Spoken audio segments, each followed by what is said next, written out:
Khattak scouts Pakistani فوج کی ایک اہم اور نمایاں فورس ہے جس نے قیام پاکستان کے بعد سے نہ صرف سرحدوں کی حفاظت میں اہم کردار ادا کیا بلکہ ملک کے مختلف حصوں میں امن و امان قائم کرنے میں بھی اپنی خدمات پیش کی ہیں۔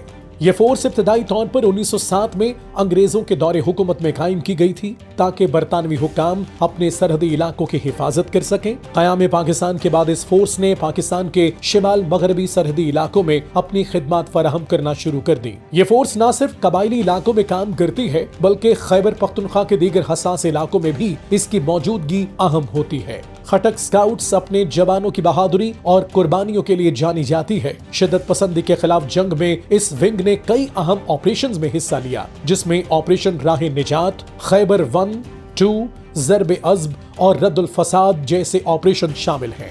ان آپریشنز کا مقصد تخریب کاری کا قلع کما کرنا، عوامی مقامات پر امن قائم کرنا اور ملک کی سرحدوں کو محفوظ بنانا تھا۔ خٹک اسکاؤٹس نے ان آپریشنز کے دوران اپنی جانوں کا نذرانہ پیش کیا اور ہزاروں شہادتیں دی جن کی قربانیاں آج بھی پاکستانی عوام کے دلوں میں زندہ ہے۔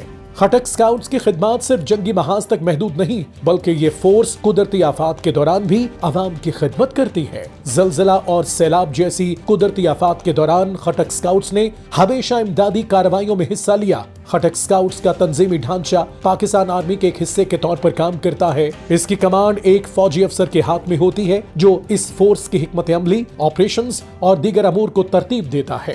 اس فورس کا بنیادی مقصد ملک کے اندرونی اور بیرونی دشمنوں سے پاکستان کی سرحدوں کی حفاظت کرنا ہے۔ پاکستان کی سرحدوں کی حفاظت کے لیے خٹک اسکاؤٹس کی ذمہ داریوں میں نہ صرف فوجی آپریشن شامل ہیں، خٹک اسکاؤٹس کا کردار ملکی سلامتی کے لحاظ سے انتہائی اہم ہے اور یہ فورس ہمیشہ اپنے جوانوں کی قربانیوں اور بہادری کی بدولت پاکستانی قوم کے دلوں میں زندہ رہے گی۔ خٹک اسکاؤٹس کا کردار اور خدمات بے مثال ہیں۔ اس فورس نے نہ صرف پاکستان کی سرحدوں کی حفاظت کی ہے بلکہ اس نے عوامی سطح پر بھی امن قائم رکھنے کے لیے اہم کردار ادا کیا ہے۔ اس فورس کے جوانوں نے ہر محاذ پر اپنی جانیں دی ہیں اور یہ ان کی قربانیوں کا ہی نتیجہ ہے کہ پاکستان کے مختلف علاقوں میں امن و سکون قائم ہے۔